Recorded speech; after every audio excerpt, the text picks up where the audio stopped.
in the hill country of Judah, in the town of Bethlehem, long before Jerusalem became the capital of a united kingdom, before the throne of Israel was established in Zion, there lived 3 brothers whose names would one day shake a nation: Joab, Abishai, and Asahel. They fought in the wilderness. They fought in civil war. They fought in rebellion. They stood beside a rising king. And sometimes, they stood beyond his control.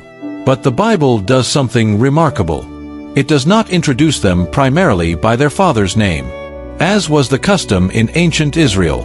Instead, Scripture repeatedly calls them the sons of Zeruiah. 1 Chronicles chapter 2 verse 16 quietly records her name, Zeruiah, sister of David. And in 2 Samuel chapter 3 verse 39, after blood had been spilled and political tension filled the air, King David declared, "These sons of Zeruiah are too harsh for me. Too harsh for the king who defeated Goliath. Too severe for the warrior who united Israel." Who was this woman whose name followed commanders into battle?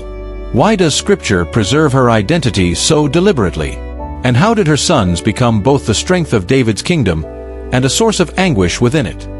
Welcome, dear viewers, to another journey into the hidden depths of Scripture. If powerful Bible stories, mysteries and revelations inspire your spirit, then subscribe, like this video, and share it with someone who needs this message today. Let us step into the record of 1 and 2 Samuel and uncover the story behind the sons of Zeruiah. Zeruiah, the woman whose sons would come to define an era in Israel, was born into the house of Jesse in Bethlehem. She was the sister of David, the youngest son of Jesse, anointed to be king by the prophet Samuel, 1 Samuel 16. Scripture records her name clearly in 1 Chronicles chapter 2, verse 16, where she is listed alongside her sister Abigail. Yet there is a small ambiguity in the text. 2 Samuel 17 verse 25 mentions a Naash in connection with the family, leading some scholars to suggest that Zeruiah and Abigail may have had different maternal or paternal lines. What is clear, however, is that the Bible does not dwell on Zeruiah herself. She does not speak. She does not act in the narrative. Her identity is anchored in family, in the house of Jesse, among the brothers and sisters who would shape the history of Israel. And yet, her influence is undeniable. The sons she would raise, Joab, Abishai, and Asahel, are repeatedly called the sons of Zeruiah in Scripture, a distinction that highlights her unseen authority in the family and the kingdom, 2 Samuel 2 verse 13. Even without direct action or recorded words, her presence resonates throughout the story of David's rise to power and the battles that followed. In the culture of ancient Israel, lineage was almost always traced through the father. Sons were identified by their father's name. It was the standard way of recording identity, inheritance, and authority. Yet in the biblical record, there is something unusual. Joab, Abishai, and Asahel, 3 of the most prominent warriors in the early kingdom of Israel, are repeatedly called the sons of Zeruiah. The Bible never gives their father's name. Not once. This is remarkable. In a patriarchal society, the omission of the father's identity is rare. Scripture emphasizes the mother's name, Zeruiah. Why? The text does not explain. The Bible presents the fact, without commentary or judgment. By emphasizing Zeruiah's name, the narrative highlights her link to these men, not as a footnote, but as a defining identifier. This detail is subtle but powerful. It suggests that her influence, her household, and her position within the family were of central importance. And so, to understand Zeruiah, we must examine her sons. Joab, the commander of David's army. Abishai, a warrior of unmatched courage. Asahel, swift as the wind across the battlefield. It is through their actions, their loyalty, and their conflicts that Zeruiah's presence echoes, even if she herself is silent in the text. Her sons carry her name into every decisive moment of Israel's early kingdom. And that fact alone tells us that while Zeruiah's personal story is mostly unrecorded, her legacy is inseparable from the history she helped shape. The city of Jerusalem lay in the hands of the Jebusites, fortified, defiant, and confident that no Israelite could breach its walls. The stronghold seemed impossible. Even David, newly anointed king over all Israel, faced a city that mocked him. In 2 Samuel chapter 5, verses 6 to 8, We read, "The king and his men marched to Jerusalem to attack the Jebusites who lived there. The inhabitants said to David, 'You will not get in here, even the blind and the lame can ward you off.' Nevertheless, David captured the fortress of Zion, that is, the city of David. David presented a challenge to his men. Whoever could conquer the fortress would be appointed commander of the army. It was a perilous task. The passage was narrow, damp, and dark, a water shaft leading into the heart of the city, a place where failure meant death. And yet, Joab, the eldest son of Zeruiah, did not hesitate. He climbed the water shaft. He navigated the dangerous passage alone. And he emerged victorious. 1 Chronicles 11 verse 6 confirms, "Then David and all the people marched to Jerusalem to bring up the ark of God to its place. Joab, the son of Zeruiah, went before them and captured the stronghold." From that moment, Joab's courage, initiative, and ambition were undeniable. He did not wait for orders. He seized opportunity. He became the commander of Israel's army, the right hand of the king. Yet even as the kingdom celebrated his victory, Scripture hints at the complexity of such boldness. The very daring that made Joab a hero would later test the authority of the king he served. Here was a man who understood the weight of action, the consequences of courage, and the power that came from initiative. And through Joab, the legacy of Zeruiah, the mother whose name his brothers carried, now marched into history, shaping the fate of Israel. After the capture of Jerusalem, Israel was not yet fully united. The house of David faced a rival, the house of Saul. Civil war had erupted. Tensions ran high. Every skirmish carried the weight of loyalty, ambition, and survival. Among the warriors of David, the youngest son of Zeruiah, Asahel, was known for one gift above all: speed. He ran like the wind, swift as a gazelle across the plains of Judah. No enemy could escape him. No battlefield could slow his pace. In 2 Samuel chapter 2, Asahel confronted Abner, the leader of Saul's forces.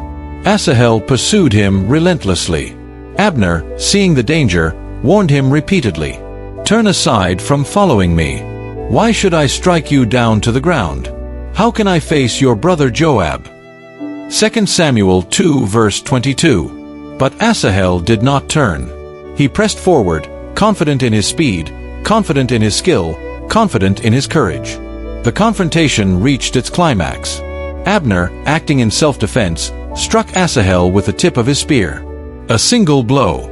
It pierced him through, and he fell, lifeless, on the battlefield. 2 Samuel 2 verse 23. Feel the weight of the moment.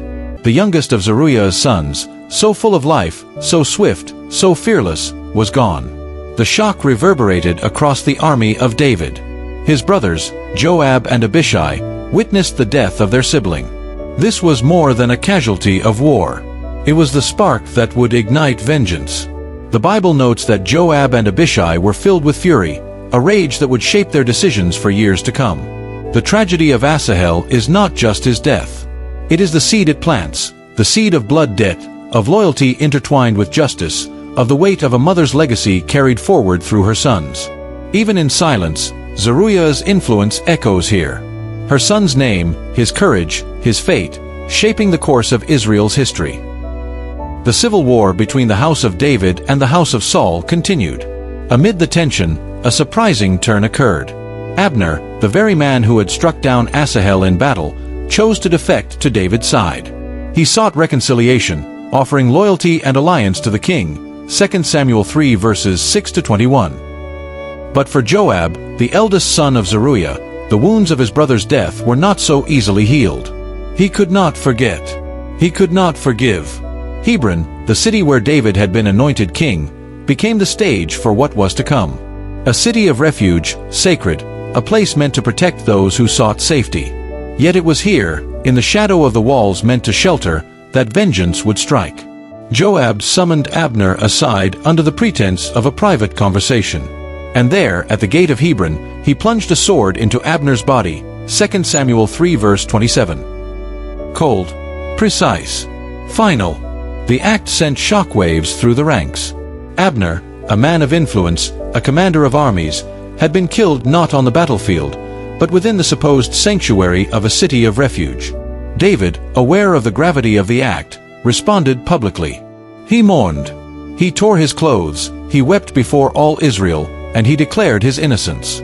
He proclaimed, "And David said to all the people, Deal gently for my sake with the young man, Joab, and with Abishai, his brother.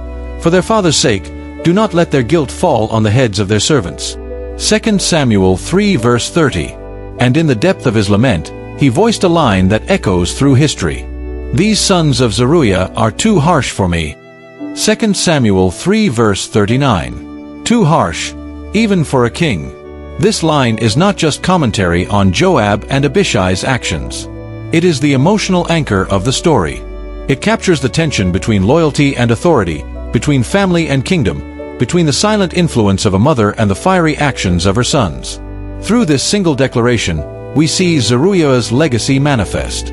Her sons, fierce, unyielding, loyal to each other and to their mother's household, could challenge even the greatest of kings. Their strength, their courage, their wrath, all bear her mark.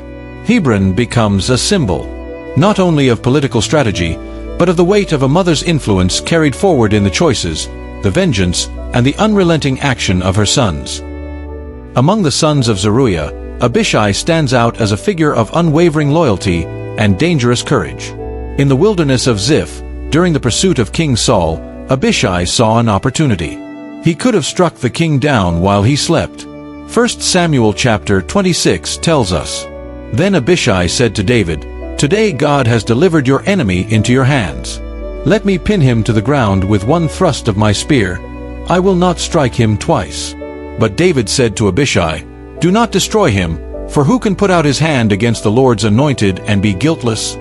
Here we see the duality of Abishai's character. Fiercely loyal to David, bold, fearless, ready to act, yet restrained by the king's wisdom, guided by God's covenant. Later, in a different crisis, that same boldness would save David's life. During a battle with the Philistines, Ishbi-benob, a giant of formidable strength, advanced toward David, 2 Samuel 21 verses 15 to 17. Abishai did not hesitate. He struck the giant down, protecting the king from almost certain death. Abishai's life shows a consistent pattern. He acts quickly, decisively, often violently, yet always in the service of his brother and king.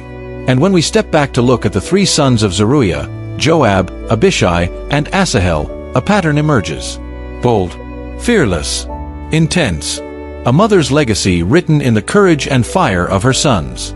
Through them, Zeruiah's influence shapes the battlefield, the kingdom, and the history of Israel, even though her own story remains largely silent in the text. The kingdom of Israel faced another trial. David's son, Absalom, had rebelled. He had raised an army, challenged the king, and captured the hearts of the people. In the battle against Absalom, David gave precise orders. "Deal gently for my sake with the young man Absalom." 2 Samuel 18 verse 5. He commanded restraint, hoping for mercy even in rebellion. He did not want bloodshed against his own son. But Joab, eldest son of Zeruiah, saw the bigger picture. The rebellion threatened the kingdom, the army, and the unity of Israel. Mercy, in his eyes, could cost the nation its survival. In the forest of Ephraim, as Absalom rode beneath the thick branches of the trees, Joab struck, 2 Samuel 18 verses 9 to 15. The king's son was pierced, caught, and killed. David's grief was immediate and overwhelming.